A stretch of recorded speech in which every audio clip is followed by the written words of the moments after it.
আমাদের কথা, আমাদের বাস্তবতা। সম্মানিত অতিথিদের কণ্ঠে বাংলাদেশ আউটসোর্সিং কর্মচারী ঐক্য পরিষদ আয়োজিত সেমিনারে দেশের বিভিন্ন অঙ্গনের গুরুত্বপূর্ণ ও সম্মানিত ব্যক্তিবর্গ উপস্থিত ছিলেন। নিজ নিজ পেশা, অভিজ্ঞতা ও সামাজিক অবস্থান থেকে তারা আউটসোর্সিং ও অস্থায়ী কর্মচারীদের কর্মজীবনের বাস্তবতা, অধিকার এবং ভবিষ্যৎ সুরক্ষা নিয়ে মূল্যবান বক্তব্য তুলে ধরেছেন। তাদের অনেক কথাই আসলে আমাদের প্রতিদিনের বাস্তব জীবন, আমাদের দীর্ঘ ধৈর্য এবং লক্ষ লক্ষ আউটসোর্সিং কর্মচারীর মনের কথারই প্রতিফলন। হয়তো তাদের বক্তব্যের সঙ্গে আপনার বা আপনার পরিচিত কোনো সহকর্মীর জীবনও হুবহু মিলে যাবে। বিশেষভাবে উল্লেখযোগ্য ছিল লেখক, গবেষক ও জাহাঙ্গীরনগর বিশ্ববিদ্যালয়ের শিক্ষিকা মাহা মির্জা ম্যাডামের বক্তব্য। অত্যন্ত বাস্তবসম্মত ও মানবিক দৃষ্টিভঙ্গি থেকে তিনি আউটসোর্সিং কর্মচারীদের জীবন, কর্মপরিবেশ ও ভবিষ্যৎ নিয়ে গুরুত্বপূর্ণ কিছু বিষয় তুলে ধরেছেন। তার বক্তব্যের উল্লেখযোগ্য অংশ ছিল আমাদের নিয়ে আমলাতান্ত্রিক জটিলতার। এটাই ছিল আমাদের অধিকার আদায়ের পথে সবচেয়ে বড় বাধা। অনুরোধ রইল, বক্তব্যটি মনোযোগ দিয়ে শুনুন, শেয়ার করুন এবং অন্যদেরও দেখার সুযোগ করে দিন। সচেতনতা যত বাড়বে ততই গঠনমূলক আলোচনা এগিয়ে যাবে। আমরা বিশ্বাস করি ধারাবাহিক প্রচেষ্টা ও সম্মিলিত উদ্যোগের মাধ্যমে ইতিবাচক পরিবর্তনের পথ আরও সুগম হবে। অন্যান্য অতিথিদের বক্তব্য পর্যায়ক্রমে পোস্ট করব ইনশাআল্লাহ। সম্মানিত আউটসোর্সিং কর্মচারী পরিষদ এবং আমাদের এখানে আউটসোর্সিং কর্মচারী যারা বসে রয়েছেন এবং মঞ্চে যারা বসে আছেন তাদের সবাইকে শুভেচ্ছা জানাচ্ছি, সালাম জানাচ্ছি। আপনাদের আন্দোলনের অনেকগুলো বছর পার হয়ে গেল, তারপরে যে আপনারা এতটা সুসংগঠিত ভাবে আছেন এবং এখন পর্যন্ত আন্দোলনটা চালিয়ে যাচ্ছেন। যতবারই দেখা হয় ততবারই বলি যে আপনাদের আন্দোলন আমাদের মধ্যে মুগ্ধতা তৈরি করে এবং আমাদের মধ্যে কনফিডেন্স তৈরি করে যে সংগঠিত ভাবে আন্দোলন চালিয়ে গেলে আসলে আন্দোলন যে একটা গতির ভেতরে থাকে এবং সেটা যে সমাজের কোনো না কোনো জায়গায় একটা ইম্প্যাক্ট তৈরি করতে পারে, আপনাদের আন্দোলন সেটা সবসময় আমাদেরকে দেখিয়েছে। এবং আমি যখন দেখি পার্লামেন্টে, যখন দেখি যে আমাদের অনেক পার্লামেন্ট মেম্বার রয়েছেন যারা স্বেচ্ছায় হোক বা আপনাদের বলার কারণে হোক, যে কারণেই হোক, যখন দেখি যে পার্লামেন্ট মেম্বারদের মধ্যে যারা রয়েছেন তারা পার্লামেন্টে আপনাদের দাবিগুলো তুলে ধরছেন এবং আপনাদের কথাগুলো বলছেন, তখন কিন্তু আমি খুব গর্ববোধ করি যে আমাদের এই আউটসোর্সিং কর্মচারী ভাইরা তাদের আলাপগুলোকে, তাদের দাবি দাওয়াগুলোকে, তাদের এতদিনের সংগ্রামের বার্তাটুকু তারা পার্লামেন্ট পর্যন্ত পৌঁছে দিতে পেরেছেন। এটাই মনে হয় এটা যথেষ্ট নয়, এটা সাফিসিয়েন্ট নয়, কিন্তু এটা একটা বড় অর্জন। সবাই কিন্তু পারে না, আপনারা এটা পেরেছেন। আপনারা দেখিয়েছেন যে পার্লামেন্টে আপনাদের এই অনেক উল্টা পাল্টা, অনেক এলোমেলো খাপছাড়া আলাপের মধ্যেও কিন্তু শ্রমিকদের দাবি দেওয়ার আলাপটা আপনাদের এই সংগ্রামের কারণেই তাদের পর্যন্ত পৌঁছানো গেছে। এটা আমার কাছে, আমি নিজে গর্ববোধ করি, যেহেতু আমি নিজেকে আন্দোলনের একজন সহমর্মী এবং সহযোগিতা বলে মনে করি। যাদের কথা শুনলাম এই আলাপগুলোই আমরা বহুদিন ধরে শুনে আসছি, নতুন করেও আবার অনেকে বললেন। যেমন পাবনা হাসপাতালের কথা শুনলাম 30 মাস ধরে বেতন নাই, নেত্রকোনা সিভিল সার্জনের কথা শুনলাম হাসপাতালে 1 বছর ধরে বেতন নাই, কৃষি সম্প্রসারণ অধিদপ্তরের কথা শুনলাম যে ছাঁটাইয়ের ষড়যন্ত্র চলছে, সমবায় অধিদপ্তরের কথা শুনলাম যে ক্রমাগত ছাঁটাই হয়েই যাচ্ছে, ডেস্কোর কথা শুনলাম 55 জনকে ছাঁটাই করা হয়েছে এবং 2 থেকে 2.5 লক্ষ টাকা করে চাওয়া হচ্ছে।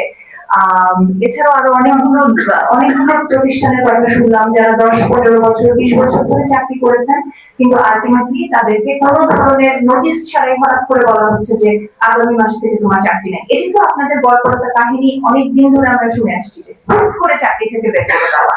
যেন আপনাদের কোনো এই যে এত বছরের যে একটা আপনারা কাজ করেছেন, এত বছরের কমিটমেন্ট, এত বছর ধরে আপনাদের একটা যোগ্যতা তৈরি হয়েছে, একটা স্কিল তৈরি হয়েছে, সেটাকে কোনো ধরনের প্রাধান্য না দিয়ে, সেটাকে কোনো ধরনের দাম না দিয়ে, জাস্ট একটা ঠিকাদারি প্রতিষ্ঠানের ব্যবসায়িক স্বার্থ রক্ষা করার জন্য শ্রমিককে যে বা কর্মচারীকে যে জাস্ট ঘাড়ে ধরে বের করে দেওয়া যায়, এই একটা কালচার আমাদের এখানে তৈরি হয়েছে এবং এই কালচারটাকে আমরা সেলিব্রেট করছি। এবং এই কালচারের বিরুদ্ধে আপনারা অনেকদিন ধরে লড়াই সংগ্রাম করার পরে আমরা দেখতে পাচ্ছি যে কোনো কাজ হচ্ছে না এবং যাদের এই অবস্থাটা পরিবর্তন করার দরকার ছিল তারা আসলে একেবারেই বেখবর। তারা এই বিষয়টা নিয়ে তারা মোটেও চিন্তিত নয় এবং মোটেও যে তারা চিন্তিত নয় সেটা আমরা নানাভাবে বুঝতে পারছি, কারণ তারা সবসময় বলে থাকেন, আপনারা যখন যান তাদের কাছে তারা বলে থাকেন আমি কি করবো, আমার হাতে কিছু নাই।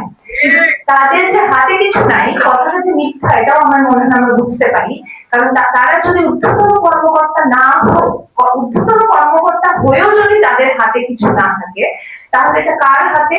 তাহলে এটা এমন কারো হাতে যারা পুরো সিস্টেমটাকে কন্ট্রোল করছেন, এবং যারা ঊর্ধ্বতন কর্মকর্তা, যারা মন্ত্রণালয়ের সচিব এবং উপসচিব, যারা বড় বড় ক্ষমতাশালী আমলা, তারা সকলে মিলে যেহেতু এটার একটা ভাগ বাটোয়ারার অংশ পান। এবং অনেকেই বলে গেলেন আমাদের এখানে অতিথিদের মধ্যে যে তারা আমরা সকলেই এখন এতদিনে বুঝতে পেরেছি যে এই যে কানেকশনটা, এই যে নেক্সাসটা, এই যে একটা গ্রুপের সাথে আরেকটা গ্রুপ, ঠিকাদারি প্রতিষ্ঠানের সাথে আমলাতন্ত্রের যে একটা মহাব্বতের সম্পর্ক, এটা যে কতটা স্ট্রং, এটা যে কতটা ফাইন্যান্সিয়ালি কতটা একটা ডিপ সম্পর্ক, গভীর সম্পর্ক, সেটা এতদিনের মধ্যে আমরা সকলেই বুঝতে পেরেছি। আমরা নির্বাচিত সরকার পেয়েছি, ঠিক আছে, আমাদের আশা রয়েছে, কিন্তু আমলাতন্ত্র যেখানে এতটা ভয়ঙ্কর, আমার মনে হয় হয়তো কথাটা অনেকে পছন্দ করবেন, পছন্দ নাও করতে পারেন, শুধু মানবিক প্রধানমন্ত্রী হয়তো যথেষ্ট না। কারণ হচ্ছে যখন একটা আমলাতন্ত্র দিনের পর দিন একটা স্বৈরাচারী সিস্টেমের ভেতর দিয়ে 10-15 বছর ধরে একটা আমলাতন্ত্র ভয়ঙ্কর দানবের মতো হয়ে উঠেছে। আমলাতন্ত্র নিজেই ফ্যাসিস্ট, আমরা বলি ফ্যাসিস্ট হাসিনা পালিয়েছে, কিন্তু যেই আমলাতন্ত্র, যে জনপ্রশাসন দেখে গেছে, সেটার মধ্যে একজন ফ্যাসিবাদী চরিত্রের লোকজনই কিন্তু বসে আছেন। তারা ভীষণ রকমের পাওয়ারফুল, তারা এতটাই পাওয়ারফুল যে আসলে কে গেল, কে পালালো, কে আসলো, কে নির্বাচিত হলো, কে ইন্টারিম হলো, কে অন্তর্বর্তীকালীন, কে তত্ত্বাবধায়ক, তাদের কি কিছু যায় আসে?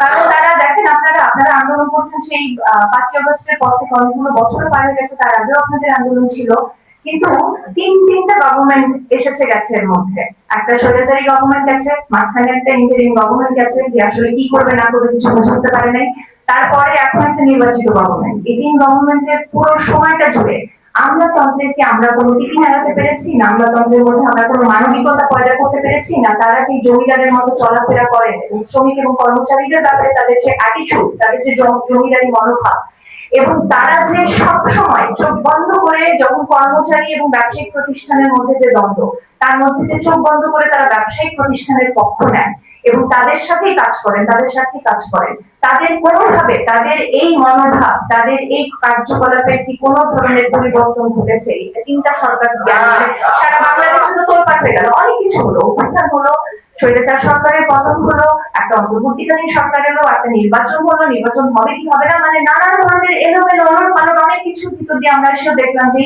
আমলাতন্ত্রের ভূত আমাদের উপর চেপে বসেছিল, যে মন্ত্রণালয়গুলো, যে সচিব উপসচিব গুলো আমাদেরকে চালাচ্ছিলেন, তারা স্বৈরাচারের আমলেও যা ছিলেন, ইন্টারিমের আমলেও যা ছিলেন, মানবিক প্রধানমন্ত্রীর আমলে তারা তাই আছেন। প্রধান সমস্যাটা হচ্ছে আমাদের জনপ্রশাসন এবং তাদের ঊর্ধ্বতন কর্মকর্তা, সচিব উপসচিব, যাদেরকে আপনাদেরকে খুব দুঃখজনক ভাবে হলেও বাক্য শুরু করার আগে 10 বার স্যার বলতে হয়, বাক্যের মাঝখানে 10 বার স্যার বলতে হয়, এবং বাক্যের শেষে 10 বার স্যার বলতে হয়। এবং এই স্যার শুনতে শুনতে তারা এতটাই অভ্যস্ত, তারা তাদের গাড়ির দরজাটা নিজে খুলতে পারেন না, একজন এসে খুলে দিতে হয়, তারা তাদের পানিটা খেতে পারেন না, তারা তাদের টেবিলটা মুছতে পারেন না, মানে প্রতিটা ক্ষেত্রে সার্ভিস পেতে পেতে পেতে পেতে পেতে পেতে এমন একটা অবস্থায় তারা গিয়ে পৌঁছেছেন, তারা নিজেদেরকে কি মনে করেন? আপনাদেরকে আমরা দেখছি যে আপনারা আপনাদের কলিগদের খোঁজ খবর করেন, পাবনায় কে বেতন পাচ্ছে না, নেত্রকোনায় কে বেতন পাচ্ছে না, আপনাদের এই সংগঠনের পক্ষ থেকে যে সলিডারিটি, যে সহকর্মিতা, সেটা খুবই প্রশংসনীয়, সেটা দেখে ভালো লাগে যে আপনাদের সেই ঢাকার বাইরে বহু দূরে কোন সহকর্মী রয়েছেন যিনি বেতন পাচ্ছেন না, কোন বোনটি রয়েছেন যিনি মাতৃত্বকালীন ছুটি পাননি, সন্তান প্রসবের 2 সপ্তাহ পরে তাকে হাসপাতালে আবার জয়েন করতে হয়েছে, এরকম যারাই রয়েছেন আপনারা তাদের খোঁজ নিচ্ছেন, আপনারা একে অপরের সাথে রয়েছেন, একটা সহকর্মিতার সম্পর্ক, সহযোদ্ধার যে সম্পর্কটা হওয়া উচিত আপনাদের সংগঠনে, এতদিনের সংগ্রামের ভিতর দিয়ে সেই সহকর্মিতার সম্পর্ক আপনাদের ভিতরে তৈরি হয়েছে। আপনারা আপনাদের সহকর্মী কলিগদের খবর রাখেন, তাদের খবরটা পৌঁছে দেওয়ার চেষ্টা করেন। তো যেই মন্ত্রণালয়ে আপনারা 10 বছর, 15 বছর, 11 বছর, 20 বছর ধরে কাজ করছেন, তার সেই মন্ত্রণালয় যখন আপনাদেরকে ঘাড়ে ধরে বের করে দিচ্ছে, হুট করে বলতেছে যে আপনাদের কাজ নাই, তারপর আমি কি করবো, আমি কিছু জানি না, তারপর টেন্ডার হবে কি হবে না, আপনি থাকবেন কি থাকবেন না, এগুলো আমার দায়িত্ব না। তো যে মানুষটা জনগণের ট্যাক্সের টাকা একটা দামি গাড়ি চড়ছেন, তার তো 3-3টা গভর্নমেন্ট গেল, তার তো গাড়ি চড়াটা তো বন্ধ হয় নাই, তার গাড়ির তেল তো কোনোদিন 1 লিটার কম করে নাই, তেলের বাজেটটা তো কোনোদিন 1 লিটার কম করে নাই, বিদেশ যাওয়া বন্ধ হয় নাই, তার ছেলে মেয়ে যে বিদেশে পড়াশোনা করে সেখানে সেমিস্টার ফি দেওয়াটা কোনোদিন বন্ধ হয় না, তার সেকেন্ড হোম কেনাও কোনো কিন্তু ঝামেলা হয়নি। তিনি কিন্তু তার আখের গুছিয়ে নিয়েছেন, অনেকদিন ধরে আখের গুছিয়ে নিয়েছেন, এবং এখন মানবিক সরকারের সময় আখেরই গোছাচ্ছেন, তার কিন্তু কোনো পরিবর্তন নাই। তো আপনারা আপনাদের সহকর্মীরা যে দুরবস্থা, যে নিদারুণ অবস্থার ভিতর দিয়ে যাচ্ছেন, সেই সময়টাতে আপনারা আপনাদের কলিগদের খবর রাখছেন, কিন্তু তারা কি আপনাদেরকে কলিগ বলে মনে করে? তারা কি মনে করে যে আপনি সহকর্মী, একই মন্ত্রণালয়ে একই উদ্দেশ্যে জনগণকে সেবা দেওয়ার জন্য কাজ করছেন? আপনি যদি পাবলিক সার্ভেন্ট হয়ে থাকেন, পাবলিকের সেবা দেওয়া যদি আপনার দায়িত্ব হয়ে থাকে, যিনি ওখানে সচিব উপসচিব পদে বসে আছেন, যিনি গাড়িতে বসছেন, যিনি সকল প্রকার সুযোগ সুবিধা পাচ্ছেন জনগণের ট্যাক্সের টাকায়, তিনি নিজেও তো পাবলিক সার্ভেন্ট।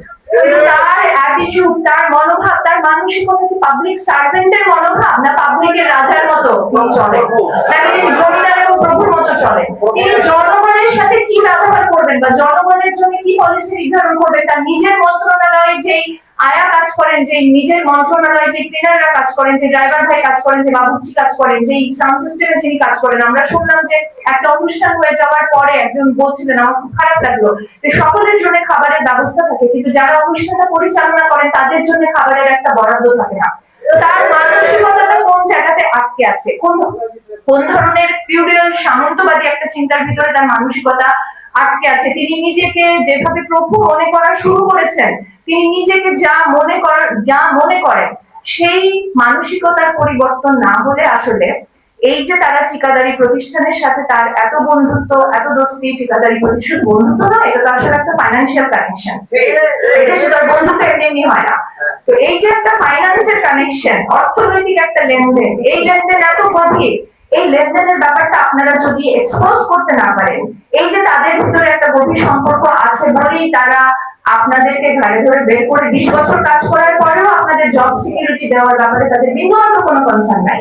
15-20 বছর কাজ করার পরেও আসলে আপনারা ঠিক মতো বেতন পাচ্ছেন কিনা, 1 বছর বেতন পাননি, সেটা নিয়ে তাদের কোনো কনসার্ন আছে বলে আমাদের মনে হয় না। তার মানে হচ্ছে টাকা পয়সার ভাগ বাটোয়ারা পেতে পেতে পেতে পেতে তারা এমন একটা পর্যায়ে চলে গেছেন যে তারা আসলে পাবলিক সার্ভেন্টের জায়গায় তো নাই, তারা আসলে নিজেরাই ব্যবসায়ী হয়ে গেছেন। একজন ভাই বলে গেলেন যে যোগের মতো যে রক্ত চষে, সেই সিস্টেমের একটা পার্ট হয়ে গেছেন, এবং তারা এমন একটা আমলাতন্ত্র তৈরি করেছেন যেটা প্রথম থেকে ভীষণ রকমের গণবিরোধী, জনগণের বিরোধী এবং জনগণের বিপক্ষে অবস্থান নিতে তাদের এতটুকু খারাপ লাগে না।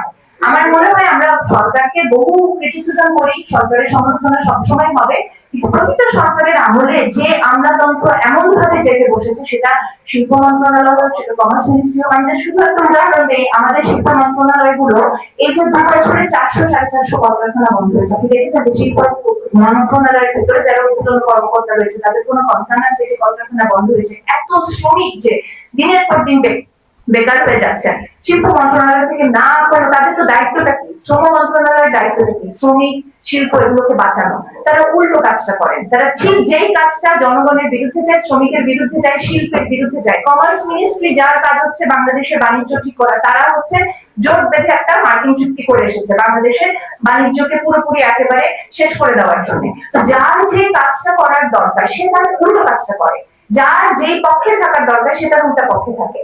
এখানে মানুষের পক্ষে না থেকে ঠিকাদারি ব্যবসা প্রতিষ্ঠানের পক্ষে থাকা, শ্রমিকের পক্ষে না থেকে শ্রম মন্ত্রণালয়ের লোকজন থাকে হচ্ছে আপনার ব্যবসায়ী পক্ষে। তার কাজই হচ্ছে ব্যবসায়ীকে প্রোটেকশন দেওয়া। শ্রমিক বেতন পাচ্ছে না, তিনি শ্রমিকের পক্ষে দাঁড়াবেন না, তার কাজ হচ্ছে তিনি বেতন পাচ্ছেন শ্রম মন্ত্রণালয়ে, কিন্তু তার কাজ হচ্ছে ব্যবসায়ীকে প্রোটেকশন দেওয়া। যিনি কমার্স মিনিস্ট্রিতে আছেন, তিনি বাংলাদেশের বাণিজ্য না থেকে কিভাবে তিনি আমেরিকার বাণিজ্য সুবিধা রক্ষা করবেন সেই কাজটা করছেন, একেবারে আট ঘাট বেঁধে। তার মানে এই পুরো সিস্টেম গণবিরোধী। এই পুরো সিস্টেম যেটা আমলাতন্ত্র, সেটা পুরোটাই হচ্ছে বাংলাদেশের জনগণের বিপক্ষে দাঁড়ানো। এটা কেমন কে এক্সপোজ করবে? আপনারা সুসংগঠিত, আপনাদের সংগঠন আছে, আপনারা অনেকদিন ধরে আন্দোলন করছেন, আপনারা ন্যায্য দাবিতে আন্দোলন করছেন।